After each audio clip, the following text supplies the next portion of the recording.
সমবেদনা প্রকাশ করছি। প্রিয় ভাইরা,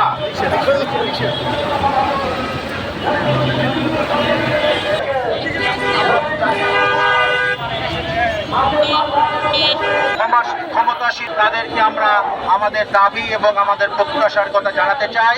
আমরা কেন্দ্রীয় কমিটির সাথে আমাদের শাখা কমিটির নেতৃবৃন্দ যোগদান করেছেন। আমাদের সাথে রোভার স্কাউট এবং বয়েজ স্কাউট এরাও আছেন। আমরা সবাইকে নিয়ে আজকে শোভাযাত্রাটা আমাদের কেন্দ্রীয় সাংগঠনিক সম্পাদক জনাব আব্দুর রহমান, যিনি এই উদযাপন কমিটির সদস্য সচিব, আমি তাকে একটি কথা বলার জন্য অনুরোধ করছি।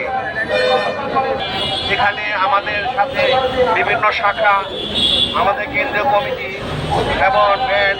এবং স্কাউট যারা আসেন তাদেরকে অভিনন্দন ও শুভেচ্ছা। আমাদের প্রতিষ্ঠাতা বার্ষিকী 32তম এবার। আমরা